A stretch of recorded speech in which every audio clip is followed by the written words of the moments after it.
नमस्कार, प्रभात खबर से मैं राजलक्ष्मी फ़िलहाल मौजूद हूँ परमहंस योगानंद जी के आश्रम में। आज उनकी 130वीं जयंती है और इस अवसर पर विशेष कार्यक्रम का आयोजन किया गया है। बातचीत करने के लिए हमारे साथ मौजूद है स्वामी जी, जो कि जनरल सेक्रेटरी है योगदा सत्संग आश्रम के। सर, मैं आपका स्वागत करती हूँ। स्वामी जी हमारे साथ मौजूद है। आज परमहंस योगानंद जी की 130वीं जयंती है। ये अवसर आप लोगों के लिए कितना खास है और क्या कुछ आज आपके द्वारा किया जा रहा है? देखिए, ये परमहंस योगानंद जी इस संस्था के यानी योगदा सत्संग सोसाइटी ऑफ इंडिया के संस्थापक और गुरुदेव हैं। इसलिए उनका जन्मदिवस हमारे लिए बहुत ही महत्वपूर्ण है। हमारे लिए ये दिन बहुत ही पावन और पवित्र दिवस है। और आज के दिन हम ध्यान सत्रों के आयोजन से और विधिवत जो पूजा और हवन है उसके माध्यम से और भंडारे के द्वारा इसको हम मनाते हैं। स्वामी जी, आप कब से इस संस्था के साथ जुड़े? क्या आपका अनुभव रहा है आप तक का? मैं इस संस्था से जुड़ा 1979 में 1979 में जब मैंने यहाँ के लेसन्स लेना शुरू किया। लेकिन सन्यासी के रूप में मैंने आश्रम में प्रवेश लिया 1988 में। तो 1988 से मैं सन्यासी हूँ। आपके जीवन की शुरुआत अलग रही होगी, लेकिन फिर सन्यासी जीवन की शुरुआत करने की आपके मन में कैसे आई ये बात?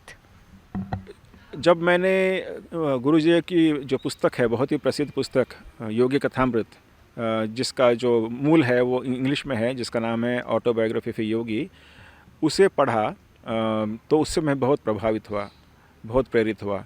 तब मैं 10th क्लास में था और उस पुस्तक को पढ़ के पहली बार मुझे समझ में आया कि भारत की जो आध्यात्मिक जो संपदा है वो कितना महान है। हमारे जो संत महात्मा हैं कितने पहुँचे हुए हैं और उनका कितना बड़ा योगदान है मानव जाति के प्रति। तो उसके बाद मुझे और भी साधु संतों के बारे में, संत महात्माओं के बारे में जानने की रुचि जगी। तो मैंने दूसरे संतों की जीवनी भी पढ़ी। तो ये सब पढ़कर मेरे अंदर भी एक इच्छा जगी कि क्या मैं भी ईश्वर को प्राप्त कर सकता हूँ, और अगर करना चाहूँ तो इसके लिए क्या मार्ग है। तो इस तरह से आप कह सकते हैं एक खोज शुरू हुई मेरे जीवन में। और मैं फिर खोजता रहा, 1-2 साल में खोजता रहा और एक अद्भुत ढंग से ये मार्ग जो है वो मेरे सामने आया। और मुझे पता लगा कि ये परमहंस योगानंद जी, जिनकी पुस्तक मैंने पहले पढ़ रखी थी, उनके द्वारा संस्थापित एक संस्था भी है और वहाँ से योग विज्ञान पर वे पाठ भी भेजते हैं और वो मैं घर बैठे बैठे पढ़कर घर में ध्यान शुरू कर सकता हूँ। तो मुझे लगा कि ये भगवान ने मेरी प्रार्थना सुन ली है और इस मार्ग को मुझे अपनाना चाहिए। तो फिर मेरे घर ये योगदा पाठ, जैसे हम कहते हैं, योगदा पाठ डाक के द्वारा आने लगे। उनको मैं पढ़ता रहा और उसमें जैसे जैसे बताया गया वैसे मैंने ध्यान करना शुरू किया। तो जब मैंने अपने जीवन में ध्यान को जोड़ा तो मैंने देखा कि मेरे जीवन में बहुत बड़ा परिवर्तन आया, एक तरह से कंप्लीट ट्रांसफॉर्मेशन। जहाँ पहले मेरी जो रुचियाँ थी, मेरे जो इंटरेस्ट थे वो अधिकतर संसार के प्रति थे और सांसारिक जो लक्ष्य हैं उनको प्राप्त करने के प्रति थे, अब धीरे धीरे उनका जो रुझान है वो आध्यात्मिक होते चले गए। और मेरे मन में और भी ज़्यादा से ज़्यादा समय ध्यान में लगाने में और दूसरों की सेवा में, इस प्रकार की भावनाएं मेरे अंदर जगने लगी। तो इस तरह कुछ साल तक साधना करने के बाद मेरे मन में ये बहुत ही एक प्रबल इच्छा जागृत हुई, या यूँ कहिए एक संकल्प का उदय हुआ कि मैं अपना जीवन ईश्वर और समाज के प्रति समर्पित करूँगा। तब मैंने यहाँ पे ज्वाइन किया। स्वामी जी, जैसे कि आपने शुरुआत में कहा कि ईश्वर से जुड़ने की इच्छा के साथ ही मैं इस मार्ग पर चला, तो अब तक के आपके इस जीवन काल में कोई अलौकिक अनुभव आपने प्राप्त किया हो जो आप साझा करना चाहेंगे? देखिए, ये हमारे लिए मुश्किल है, क्योंकि हमारे गुरुदेव ने कहा कि जो भी इस प्रकार के आध्यात्मिक अनुभव हमें होते हैं, अलौकिक अनुभव जो कि सबके साथ होते हैं अवश्य, और मेरे साथ भी अवश्य हुए हैं, हम उन्हें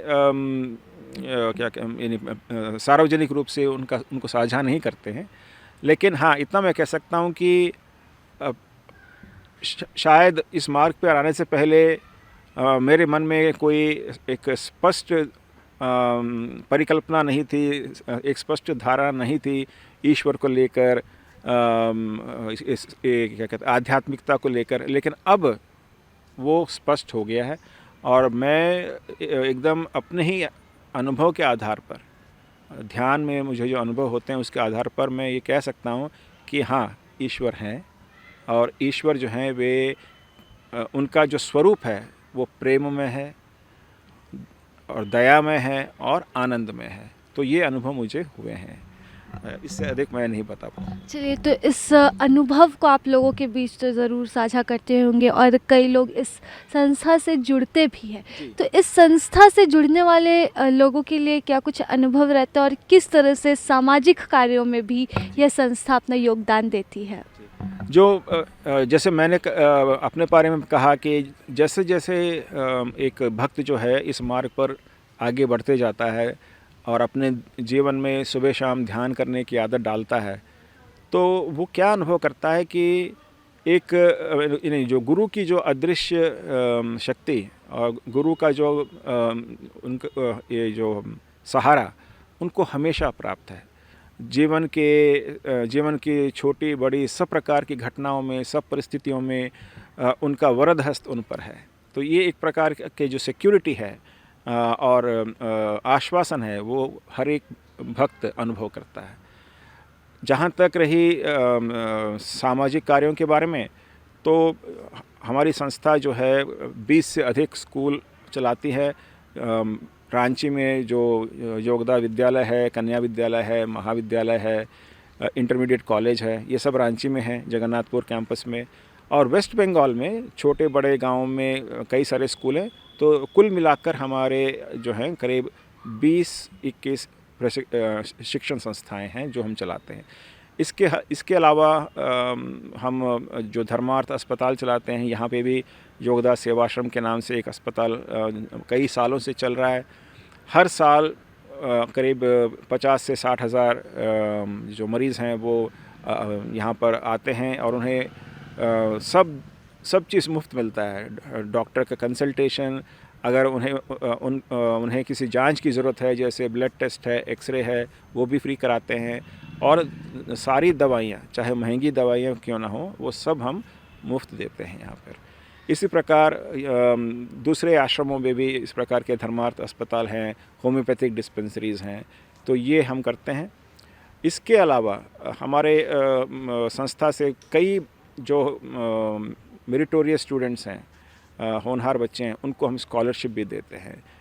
खासकर जो बच्चे प्रोफेशनल कोर्स करना चाहते हैं, जैसे इंजीनियरिंग है, नर्सिंग है, मेडिकल कॉलेज में है, तो वो अगर अच्छे नंबर लेकर वो एडमिशन प्राप्त करते हैं कॉलेज में और उनके पास उस कॉलेज में ट्यूशन फ़ी वगैरह देने की क्षमता नहीं है, तो वो हम सपोर्ट करते हैं। हमारे पास ऐसे कई स्कॉलरशिप्स हैं।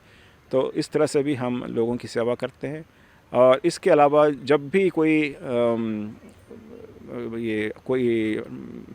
प्राकृतिक आपदा होती है, जैसे बाढ़ है, भूकंप है, या किसी प्रकार, जैसे अभी कोविड पैंडमिक हुआ था, उस दरमियान भी हमने काफ़ी सेवा की। हम कुछ एरिया चुनते हैं और उसको अडॉप्ट करके उसमें हम जितना हो सके हम अपनी सेवा देते हैं।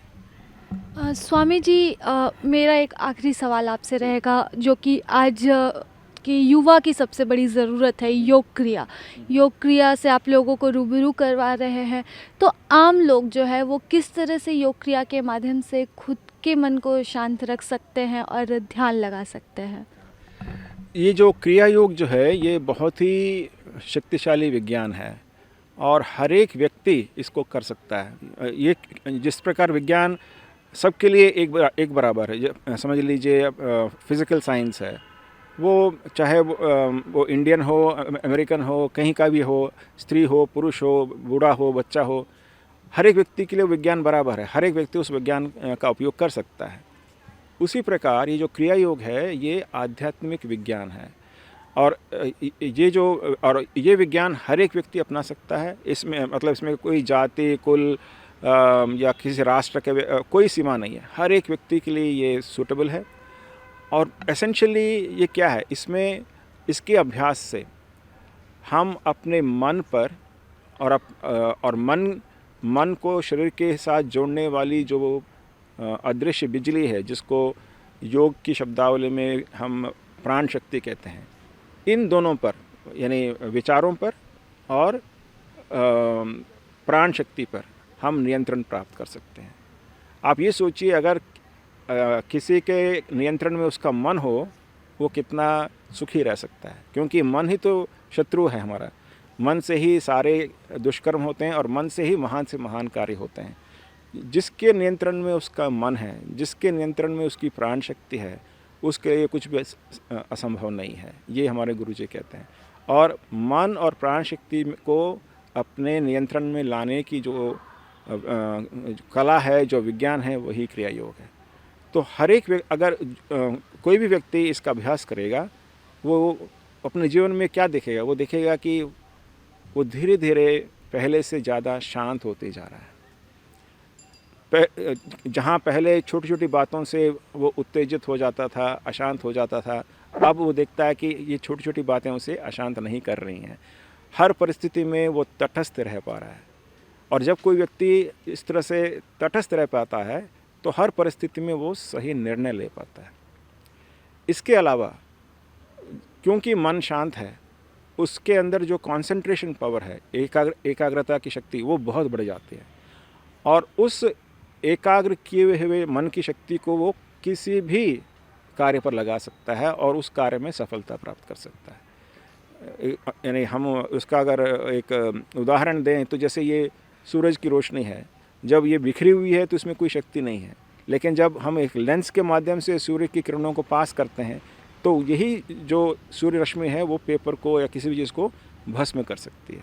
तो इसी तरह से जब हम अपने बिखरे हुए मन को क्रिया योग के अभ्यास से एकाग्र कर पाते हैं, तो उस एकाग्र की शक्ति से हम अपने जीवन में आने वाले जो भी बाधाएं हैं, उनको हम भस्म कर सकते हैं और सफलता प्राप्त कर सकते हैं। तो आज युवा पीढ़ी क्या चाहती है? एक तो मानसिक शांति और सफलता।